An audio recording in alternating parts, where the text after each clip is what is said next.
Should be live right now. Okay, so hello everybody. Today is How the Old West Was, another episode that we have, and we have a special guest.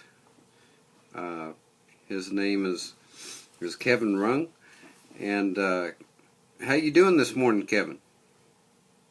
Morning, William. Good morning, folks. I'm doing fine. Hope everybody else is, and you're all dealing with some good weather wherever you're I at. got a question for you, Kevin. What got you started with the leather work you do? Well, I got started in leather work as a matter of necessity. Had a couple of things on a saddle break and took it for some repair, and the tack shop that I took it to repair it just wanted too much money, and I got to look at it. Well, you know what, I can do that myself. Yeah. It kind of snowballed from there, and my wife's pretty handy with it, so we just decided, you know what, from now on we're just going to do our own work. There you go. So can you tell the folks some of the saddles that you actually work on? What kind and styles? Just about anything. We've worked on English saddles, cavalry saddles, naturally the standard Western saddles, but we've got a little bit of a passion for history, so we kind of concentrate on restoring antique saddles. We've got everything from McClellan's and A-Forks to a side saddle that probably date back into the mid to late 1800s. Wow. When do you do restoration on the saddles, and how does it compare to the modern day saddles of today from the 1800s? Oh, that's a really, really good question. The older, what we call the older saddles, or the antique saddles, as far as I'm concerned, they were built much, much better. They were also built primarily by hand.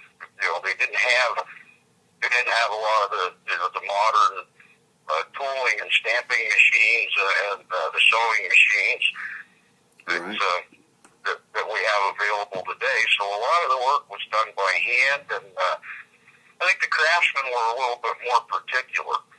Also, the trees in the saddles themselves were much more rugged. Most of them were made out of like an oak, and they were rawhide or bullhide wrapped.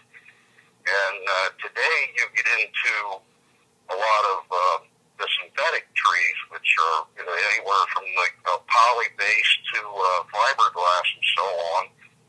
And some of your cheaper saddles now are made with, it's kind of like a honeycomb type.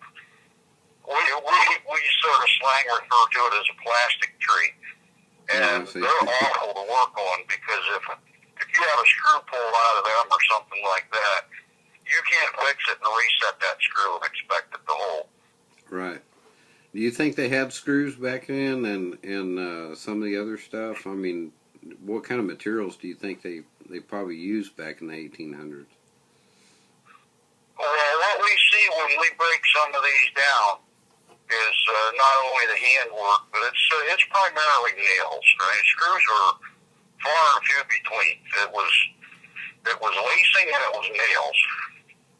Right. And I'm sure you probably have broken some of them completely down just to see what they did use, right? As a matter of fact, yes. I have a 1800s Charo saddle that's in about 14 pieces right now. Oh my goodness! Now we managed to trace that down. This is one time where a computer's sort of handy. I got on there and I translated the maker's mark and the stamping that's on the cantle of the saddle, and it was built by a saddle maker in a little obscure town in Mexico. Oh, wow. Back in the 1800s. Yeah. Now, some of those saddles, I mean, you know, you do the reenactment with like the, what do you call them, the Civil War? We do both Old West reenacting and Civil War reenacting. And when we do Civil War, we do mounted cavalry. Okay. So I'm sure you probably, you know, with your love for leather work, how can you describe that? As far as between the leather work and the reenacting we do, Yeah, your love for leather. I'm sorry, your love for leather work can be described as what? oh, I don't know if I'd even want to call it a love. I'd have to say it's a passion. We just enjoy it. We enjoy what we do, and I think one of the really cool things is that we have one cavalry saddle that's I think down the line here you're going to be showing folks a picture of it. That's an original 1800 saddle that when we received it as a gift, and all it was basically the tree and a couple pieces of dried out leather stuck on the sides of it. And we started researching and rebuilding, and we've actually used that at events. So it's pretty cool to be able to go out there and, for lack of a better way to put it, put your butt in something that was made back then.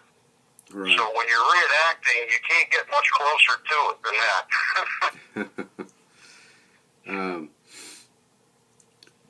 How old are some of the saddles and the leather work that you work on?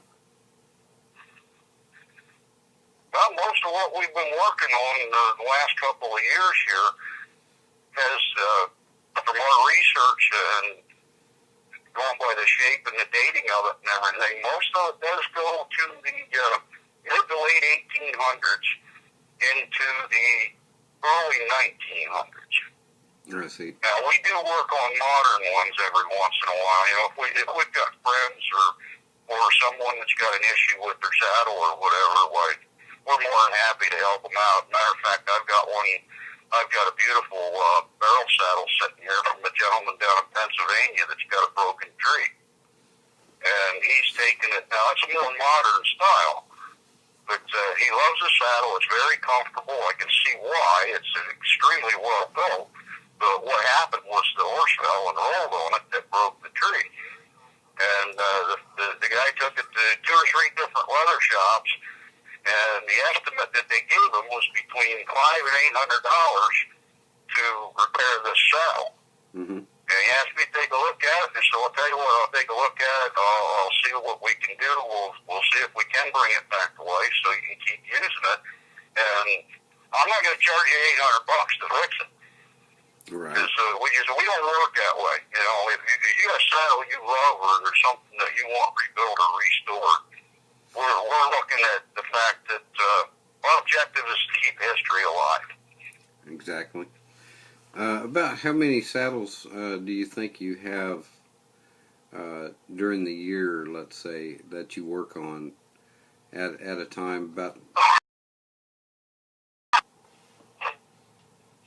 Well, let's see. We actually have 2 charros right now. Like I mentioned, the one's in about 14 pieces. The other one, all I got to do is put a couple sets of saddle strings on it and put new straps on the tapaderos for it to get that back together. So at any given time, I'd say we've got anywhere between 2 and 4 that are in some stage of restoration. We get so daggone busy during the summer that they kind of get put on the back burner, but once the weather changes up here, it gets too cold and miserable to do anything outside. So our living room and our kitchen becomes our tack shop. Well, I'm sure there's a lot of folks out there that probably want to know how they can get a hold of you and the kind of things that you do, and I'm sure you have a great deal of interest of the reenactments that you do, and some of the reenactments that you get in touch with some of the people that they probably are saying, hey, Kevin, can you please come take a look at my saddle and fix something on it? I mean, I don't know that much about saddles, but you know what? Tell me what you think and see what you can do with it.